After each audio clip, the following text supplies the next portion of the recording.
Welcome to the podcast, Speaking to Influence, Communication Secrets of the C-Suite. I'm Dr. Laura Sokola, your host, founder of Vocal Impact Productions, and author of Speaking to Influence, Mastering Your Leadership Voice. My guest today is Renée Williams, Executive Director for the National Center for Victims of Crime in Washington, D.C. Renée, thank you for joining us today. Thank you for having me. I'm happy to be here. Now, tell us a little bit about the organization. What's your 30-second elevator pitch for again, I'm going to say it right, the National Center for Victims of Crime? You got it. It is a mouthful. Our elevator pitch is a little bit easier. Our mission is really to meet victims at the genesis of their victimization and at every single point afterwards to help them on their journey of survival. So we have a hotline where we help victims directly. We also train prosecutors, attorneys, anybody who helps victims throughout the justice system. We interestingly got started by one of the first true crime, really focused stories in the United States in the 80s. And a movie was made about our founders. There's a movie called Reversal of Fortune. It stars Glenn Close and Jeremy Irons. And actually Jeremy Irons won his first Oscar for it. Yes. And it is about Sunny von Bülow, who was the mother of our founders. And she was this beautiful princess and heiress, and her second literal husband, princess, not like someone who acted like a princess. Literal. No, she was literally a princess. Our two founders are literally royalty in Austria. Wow. But her husband, who was a charlatan and a fraud and fake royalty, her second husband, her first husband was real. He attempted to kill her by putting her into a coma, and her children, when they were going through the justice system, realized that even as wealthy and as powerful as they were, the justice system was not set up to help victims. And what victims' families went through was just abhorrent. So they decided to put all of their, really their inheritance towards creating a better system for victims of crime. So they founded our center. That's amazing. And when we talk about victims of crime, it's any kind of crime. It's not just about a particular form of abuse or embezzlement or anything along those lines. Nope. We have made sure we stay what we call generalists. So we don't focus on any one crime type, because we call it in the field poly-victimization. After one crime, you're so much more likely to be the victim of several other crimes because they naturally follow, and you'll always need services for those other crimes as well. So we've remained generalists so we can help everybody, because really it's about trauma. Yes. Yeah. And there's simply not enough services available. I think that whole concept of trauma is something that is becoming a little bit more mainstream as far as its understanding of how deep it goes, how widespread the effects are. And it's so frequently misdiagnosed as being, the manifestations of trauma end up going in all sorts of different directions. So thank goodness there are organizations like yours to help stave off all of that awfulness and help people who really do need the help. So from there, and by the way, yes, go ahead and say it one more time, the name of the movie for those who might want to check it out. It is The Reversal of Fortune. And there's a book by Alan Dershowitz that was the best-selling book that the movie was based off of. So Reversal of Fortune for both of them. Interesting. All right. So now you have your summer reading or fall reading, or whenever you're listening to this, go when you're looking for something that's interesting, but based on history, based on the reality, true crime story, as you mentioned, for all you true crime junkies out there. All right. So with that, Renee, this is kind of a strange question given the nature of the work and the problem that you're solving, but what's your favorite part of your job and why? So I still do have a favorite part of my job, and it's when I get to see the impacts of both my small and large decisions. So we're working on a huge project in Maryland right now that I think is going to change the way we see criminal justice and victims once it launches. And getting to do that's my favorite part, because I get to show up, I get a new energy from it. And the idea that what we're doing matters and might change something is just really motivating. That's beautiful. Now, in doing all of this, what's one of the big issues of the day, and how do you have to adjust your approach when you're talking to different key stakeholder groups about it? So I think given what I do, everything leads to a lot of political opinions, and that's whether it's victims work, whether it's justice reform, whether it's gun reform. And my job is always to make sure that I'm serving victims. That's my number one job. And that includes, as you mentioned earlier, all victims. So I can't let my personal feelings come into it, because every victim has to feel comfortable coming to me and coming to my organization, because we have to be able to serve everybody. So the best example I can think of is using human-centered language and viewing the person in front of us as a person and not as the thing they've done. And this comes out a lot in criminal justice reform. So people often say felons, offenders, and what we try to do is we say justice involved individuals or previously incarcerated persons. And that sounds very soft and very fuzzy almost. And it's like, oh, we're trying to make them feel better about it, but it's actually just forcing the listener to view the person in front of them or whoever's being spoken to as a person. And go ahead. No, it's just interesting I would imagine that there are some people who don't like that approach, because if you're the center that's advocating for the victims, but trying to work with the community at large at using more humanizing language for, I'll call it the offender, the perpetrator, the accused, as it were, then I would imagine you get some pushback on that. We do. And so that's why even paying attention to the language that is being used at any given time is crucial. So if I'm talking to a group of sexual assault victims, I'm not going to say the justice involved person that hurt you or the person that hurt you. I will say your offender. Sure. But it really depends on who you're speaking to. And it's using the right language where they feel comfortable talking to you. And that's a huge issue. How do you get your message across to somebody in a way that even if they don't want to hear what you're saying, that they are able to and don't tune you out? I think that's really mission critical. Now, who was the toughest audience that you ever had to get through to? It would be my first team when I first became an executive director. I went into a small nonprofit organization, and the staff was all significantly older than I was. And they were entrenched. And to be fair, they had every reason to be entrenched. They had 10 years of an ED who just didn't care about them. The building that I walked into, we were supposed to be a law firm. There were bats. Oh my goodness. It smelled every day. I think there was mold. And so they had every reason to be entrenched, but they had. So when you say entrenched, just to be clear, entrenched to you means? They were dug in and just not ready to move. They had kind of burrowed themselves emotionally down. move. They weren't willing to meet. Okay. Got it. And so I walked in with all of these ideas, and we're going to change things and rah, rah, and we're helping people. And they just didn't want to. Not that they didn't want to help people, but they didn't want, even though things were so miserable, they didn't believe anything could get better, and they were comfortable there. So they didn't want to get out of that comfort zone. And I will tell you, I had the senior most director under me tell everybody they should not listen to me and that I was not going to tell them how to practice law. And he and I had really a confrontation in front of everybody, which I tried desperately to avoid. And he screamed at me, "We'll do things my way, or I will quit." And I said, "Okay, you can go. There's the door. I'm not going to stop you." And so it was that audience, because you can't move people when they don't want to be moved, or I found I couldn't. And it took me probably a year of building up trust with them and being transparent, but also being consistent and acting and doing what I said I was going to do, even if they didn't like it, because there were times when they fought me on decisions I made. But even just following through with that, I think I did manage to get them to a better place, but it took a long moment. And how did your saying, "Well, there's the door, don't let it hit you on the way out," how did that moment impact your relationship with everybody else moving forward, if it did? I think it at least showed them that that's part of the consistency, I think, or it led into my consistency and a show of consistency, that we're going to do what I say we're going to do. I am going to do what I say I'm going to do. So you can trust me, but know my word is good. And so I think that started to actually build the trust with them. They didn't particularly like this senior leader.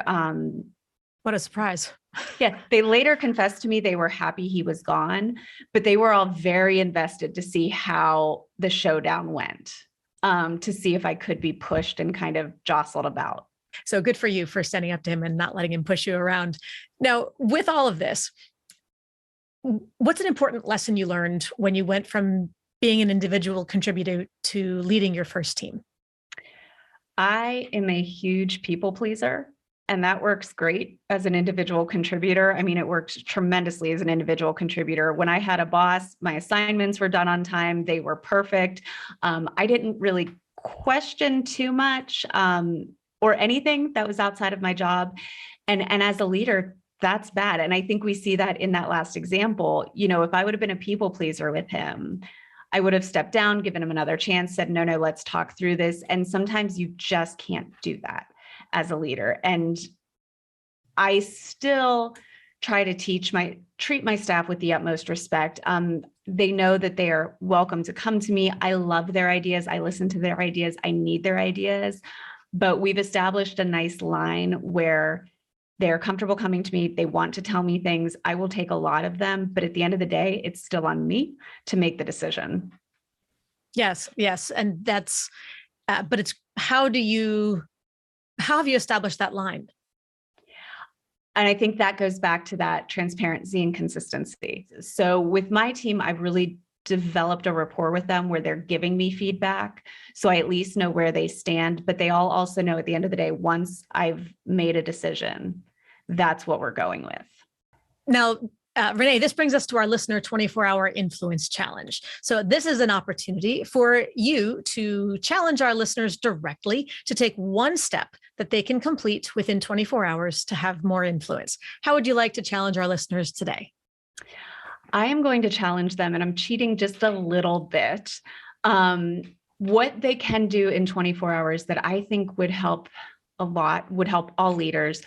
Find one place to volunteer for at least 2 to 3 hours. And that's what you can do within the next 24 hours, but that you have to go into. It's not writing a check to, it's not showing up and dropping something off or donating a food basket for a raffle. Somewhere where you have to actually volunteer, one, to learn something new that you're not necessarily an expert in, but two, so you are meeting new people and getting new perspectives. I volunteer at a farm outside of Washington, D.C. I am the barn leader now. So I am in charge of a bunch of teenagers. And I've not spoken to teenagers since I was a teenager myself. And it was terrifying, but I had to learn to moderate my communication style to talk to them. And now I am somewhat comfortable with it. Teenagers will always scare me, but I'm somewhat comfortable with them now. You learn, I think, as leaders, I know I particularly did this. I got stuck in a bubble, and I was surrounded by the same people who said the same things that I did and had the same beliefs. And when somebody didn't have my belief and they were outside of my bubble, I just didn't have to deal with them. Volunteering is a very safe way to hear other people's opinions. It's going to bring people in that you did not know thought in certain ways. And it teaches you to change your speaking style in a non-scary, non-confrontational way. It's an interesting perspective that volunteering teaches you to hear other people and to change your communication style in a non-threatening, safe kind of way. What's something you realized how did you shift your communication style when working with those teenagers? So I realized that I like to teach for a reason, and I like to learn for a reason. So if you tell me something 1,000,000 times, I won't remember it. If you tell me why, I will remember it like that. So with teenagers, I am actually very good with horses, but teaching teenagers how to handle these 1,200-pound animals and their safety is in your hands is terrifying. So it was talking to them. I could tell them 30 times that you always walk on the left side of the horse. Explaining to them why, which is historical, and it was because there were knights and they didn't want to unsheath their sword and hit their horse, is the reason you actually do it. And so I would tell them like fun little tidbits to hit home. And I will say, I wasn't sure if it would work, but they all started doing it. So I'd say, hey, we don't do this. Here's why. And as long as I gave them the why, they actually did it. It goes right back to Simon Sinek and all those other kinds of thought leaders who talk about the need for the why. Focus on the why. If you understand the motivation, the purpose behind something, it just makes it so much easier. And when you think about it, how many times have we, whether it's at work or with our families, with our parents, when we were kids or anyone else, when someone tells us to do something, you go, why do I have to do that? That's our natural reflex, right? Is to say, oh, why? I don't want to, and I don't understand the value of it. So there's no motivation for me to do it. So change the reason, or give me a reason for that matter. Mm-hmm. And it suddenly changes the persuasive power. I think that's terrific. What's an example of a communications related mistake that you've made? And if you could have a do-over, what would it sound like? So this goes back to, I think, me being a people pleaser. I remember a very specific situation. I had a person who was a direct report to me. She was very high up and she just wasn't doing her job. And her team did not like her. Her team was struggling and I knew it. And I was watching her struggle. And instead of being direct and saying, you need to do this, and this is where I'm watching you fail, I couched it. And so not only was I not transparent to her, because I was like, well, it would be better if you could do this, or I would like it more if you could do this, instead of just saying, you messed up here and you can't do that again, or this is why your team is struggling and you can't do it again. So not only was I not transparent, which really did hurt her in the long run because she couldn't address it. I've learned that sometimes even when we think we're being gentle with certain language, we're actually being more offensive. So one of my team's favorite quotes was, this is a teaching moment. Let's have this teaching moment. And another team member finally said to that person, I don't need you to teach me. If I messed up, tell me, but stop saying this is a teaching moment, because it's just patronizing. Yes, almost sounds condescending at that point. Mm-hmm, mm-hmm. You can think of it as a teachable moment, but you don't need to frame it that way to everybody else. Right. Now, Mm-hmm. what's an approach you've used to address an accountability issue with somebody on the team? So my team, my whole staff knows that NCBC is the safest place in the world for them to make a mistake. I hire people because they have brains and I want them to think, and I want them to be making decisions. And I'd rather them be making decisions without constantly asking why. So I know they've thought through things. That can be a double-edged sword. So if you then make a mistake, I'm going to talk to you about it. But it's going to be in that open, honest way we just talked. I'll be like, hey, this was a mistake. You're not in trouble for it, but I want to know why you did it. And I want to understand your thought process. And as we were joking earlier, it's a nicer way of saying, what were you thinking? Yeah. But it's also a very sincere way of saying, what were you thinking? Because I want to understand why you thought this was a good idea. So I can either agree and be like, hey, that's a great thought process, but this is why it doesn't work in the long run. Or I can be like, oh, that was a mistake.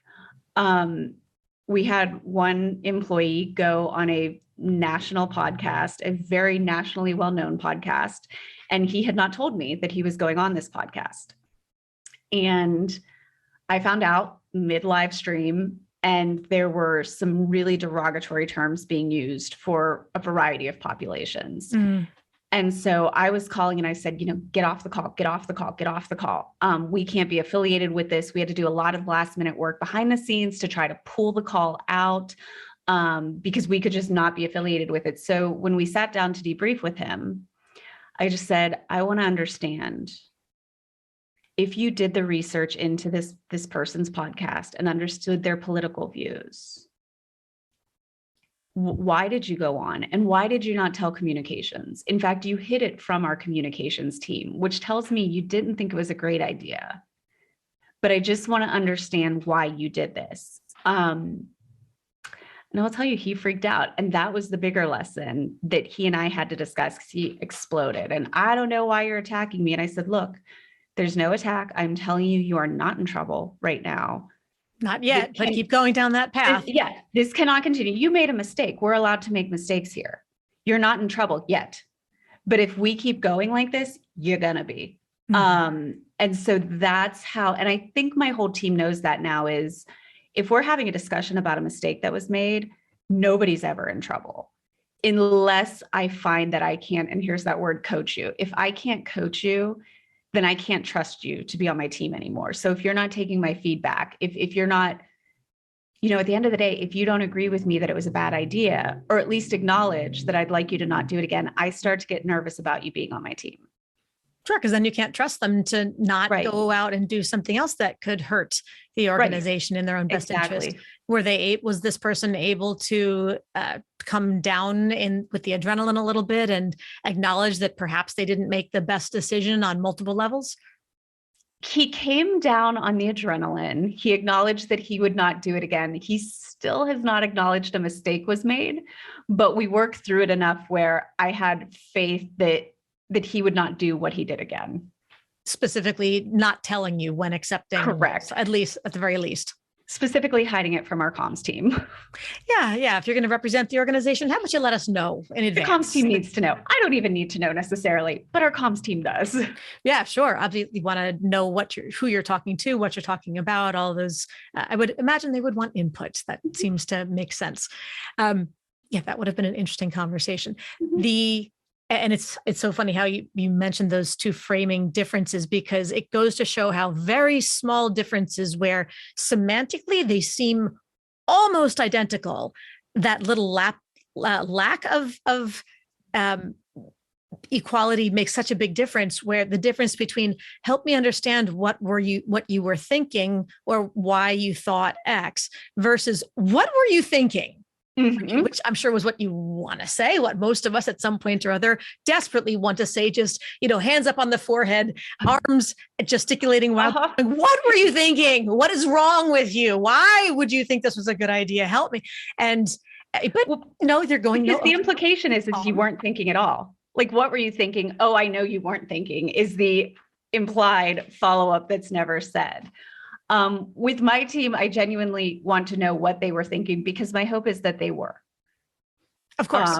And that it wasn't just a decision that we made because it seemed like a good time. So my hope is that they were thinking. So I've learned to have to ask it slightly differently. But that's the whole point, right? Is that the huge impact of, I believe you were thinking versus I don't think you were thinking at all. Totally opposite implications from a slight framing switch in how you ask the question, help me understand what you were thinking when versus what were you thinking? Now, speaking of being in the digital world, as we move into the increasingly hybrid workplace, what's one of your main concerns or pet peeves? And what's your ideal solution? It's more of a pet peeve, and it's over asking and almost over communicating in ways we wouldn't have. So I've noticed with a lot of my team members, so we've always had an open door policy, and that is sincere and that is meant. And so when we were in office, people would knock on my door, come sit in for 5 minutes, run a question by me, or they would make sure they were in front of me and they'd say, hey, I have this list of things that we need to go over. I've noticed with my team, especially with their one-on-ones, they are slacking me all the time. They are pinging me all the time. They are texting me all the time. Slacking meaning, for those who aren't familiar with the application, using the application Slack to send you quick text messages effectively on the computer or anywhere else. It is the Office direct message. It's Google Chats. I'm trying to think of what it was before that, but it's Office direct messaging. So they'll send me an instant message and they will do it every 10 minutes for one question. And so I've even noticed in our one-on-ones where I've said, I want you to bring me an agenda, because that used to be our time together. Our one-on-one, we had them once a week. It was a half an hour where they got to go down the whole list with me, and then we could make a holistic decision. With technology and with working from home, people aren't thinking, oh, I need to make this one interaction count. So I will get 30 texts, 30 Slacks, emails about basically the same question. So I think we're not being as deliberate in our communication. It can be just sort of reflex in, as opposed to the in head out mouth blurt. It's the in head out text blurt. Yeah, because it's so easy to type and text, and you're not, necessarily sitting there waiting for a reply. So it's like if somebody came into your office and blurted out a question to you, you would actually have a conversation about it. We can't have a conversation, so they're just blurting out questions. Right. So for what advice have you addressed this issue with them yet? So I have tried to go back to my team with you are asking me questions that you would not normally ask me, and that this is a safe place. So we've been working through that, and that's gotten better. But I've also gone to my team and asked them, to be focused on their one-on-ones and to send me an agenda with their top 5. And I can't answer questions that aren't, if something comes up, they all know I'm available. But we need a top 5 every week for this one-on-one. How to set boundaries. To set boundaries. And that is exactly it. And that's a challenge in the virtual workplace. And it was always a challenge for many when it was in person, but it just creates a whole new flavor of challenge there. So, okay, how to set the boundaries safely. And now, I had a great boss. And before I was a nonprofit director, I had an amazing boss and we were not direct. And I knew with her, I had 1 hour every 2 weeks. And it forces you to learn judgment too, of what is an emergency and what is not. So I would bring my top 5 projects to her, but we were in the privacy space. So you better believe if we had a breach of privacy, I was not waiting for that week to pop my head in her door. But I also knew if it was anything less than that, I didn't need to be popping my head in her door. You figure out the solution for yourself. Exactly. You start thinking. Now, if somebody in the organization wanted to move up into a more senior leadership role, aside from their technical expertise, what's one skill they'd have to demonstrate to you and why? So we're hiring for a pretty senior person right now, but still a direct report to me. And one of the key things I am looking for is intergenerational communication skills and understanding. So some of my senior team has a very certain way that they like to work. They have a very certain ideas of how work should go. And my younger directors don't always agree with that. And so it's learning how to be a go-between and allowing and helping that communication along. I think that is going to be a crucial skill. I don't know that we've ever seen such a difference in style in generations between kind of those who are in very senior positions right now and younger directors coming in. So much has changed, more historically than we've ever seen change. So there's just such a completely different style that being able to navigate that is really a crucial skill. And it's funny how that becomes so much of a cultural shift in an organization, the mode and the means and the frequency, et cetera, with which you communicate, how, when, to whom, et cetera. And as Peter Drucker famously said, culture eats strategy for breakfast. So is there another, or is this the big one?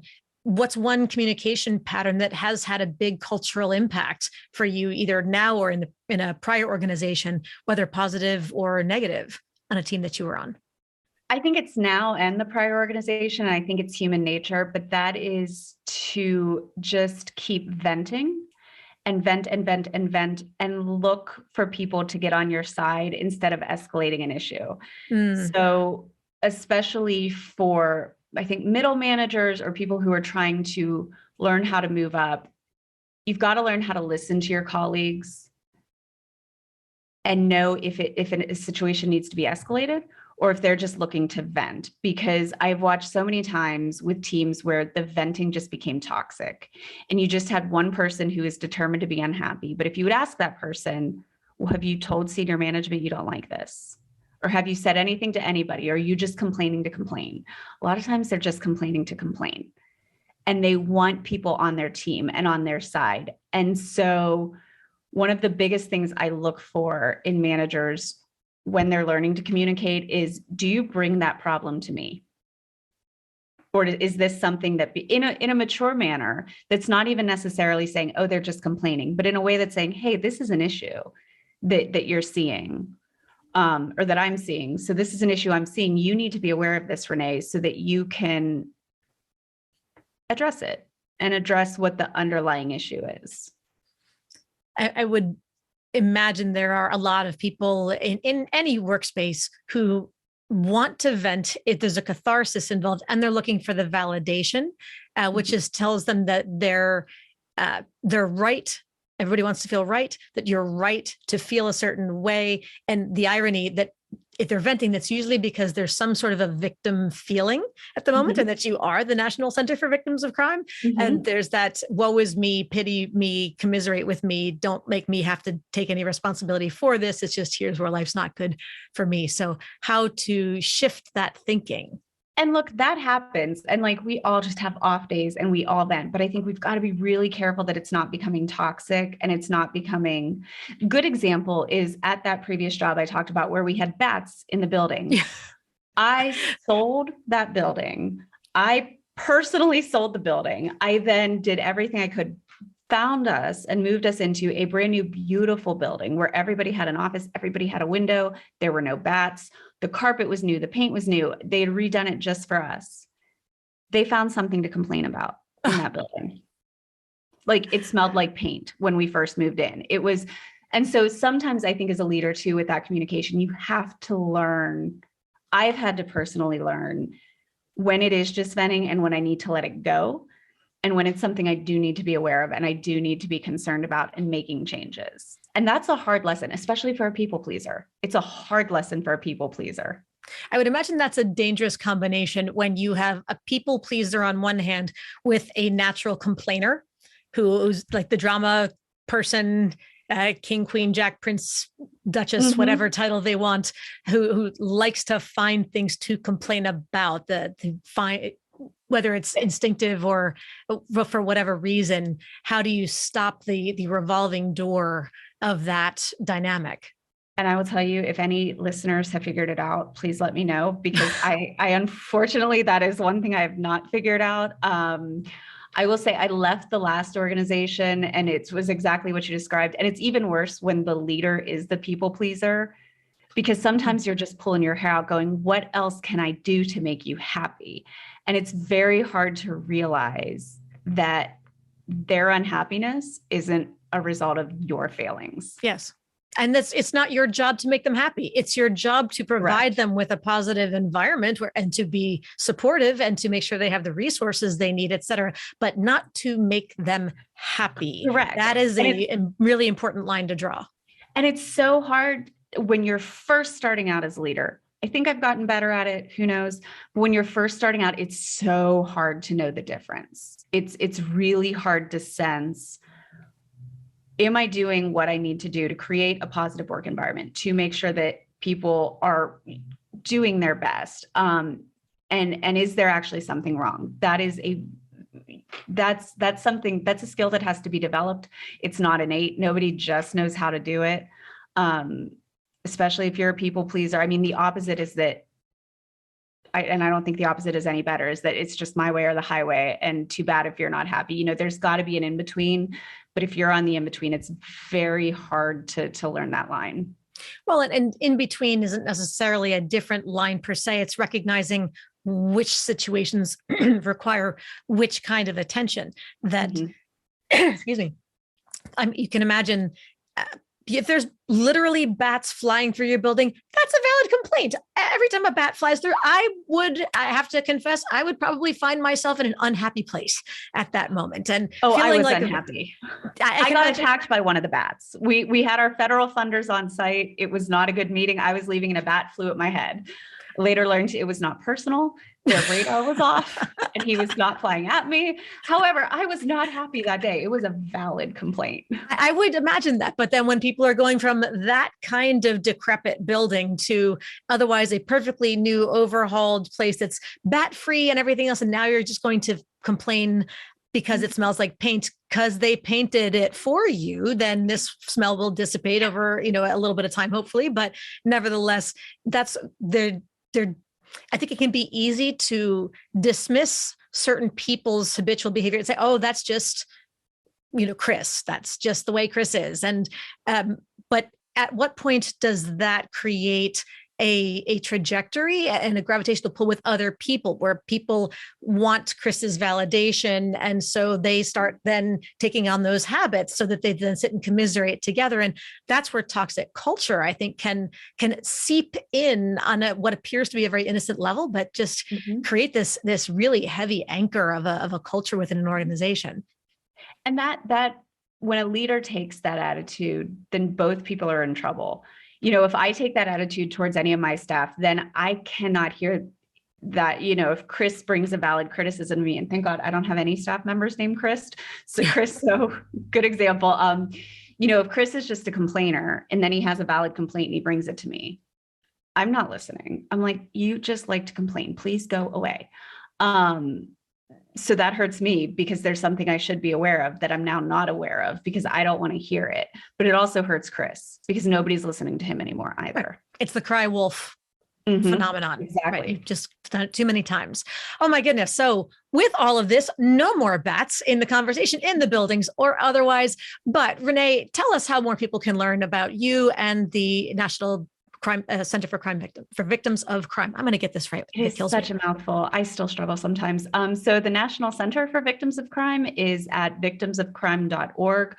We are also at Crime Victims.org on Twitter and on Instagram. And then I am on LinkedIn and welcome connections. And I'm also on Twitter, and it's Renee from NCVC. And we'll put all of that in the show notes to make sure all those links are easy to click. And so no one has to pull over their cars or otherwise stop and open a note app someplace to jot it down. But thank you so much for sharing your experiences with us. And what is the hotline number who should otherwise reach out to you? If victims of crime are hearing this and they need help, go to victimconnect.org. They could call, chat, and text there. And there's a lot of really good information on there as well. So it's victimconnect.org. Victimconnect.org. So hopefully, we'd love to think no one out there needs the service, but sadly, inevitably, someone does. And so if you happen to be listening to this episode, please jot that down and know that it's in your back pocket. That resource is there for you at all times. Renee, thank you so much for joining us today. Absolutely. Thank you again for having me. And thank you, everybody, for tuning in. As always, don't forget to subscribe if you haven't yet done so that you never miss an episode. And of course, give us a 5-star rating on Apple Podcasts, iTunes, and your other favorite platforms of choice so we can help even more people increase their confidence, presence, and influence. And finally, if you want to download my free guide to equipment recommendations for virtual influence, including my picks for microphones, lights, and more, go to speakingtoinfluence.com. I'm Dr. Laura Sicola, and you're listening to Speaking to Influence, Communication Secrets of the C-Suite. Hi, everyone. This is Dr. Laura Sicola, and I want to sincerely thank you for listening to the Speaking to Influence podcast. If you love listening to these episodes as much as I love bringing them to you, be sure to subscribe so you never miss an episode. And please go to iTunes right now to rate and review our podcast in order to help us expand our reach so even more people can master the 3 C's to command the room, connect with the audience, and close the deal. Thanks for listening to Speaking to Influence, Communication Secrets of the C-Suite, the show for leaders who want to speak with impact. The hosts, producers, owners, and media distributors of the show make no guarantees that the strategies and information discussed will result in profit or other success and may result in losses. The opinions and statements of the hosts and guests do not necessarily reflect the opinions of the owners, staff, managers, broadcasters, or sponsors of the show. No medical or psychological therapy or personal or professional wellness or relationship advice is offered in the show. You are advised to seek counsel on matters related to your health, family, relationships, job, or other business and legal matters from licensed advisors in those areas prior to making any changes in business or lifestyle.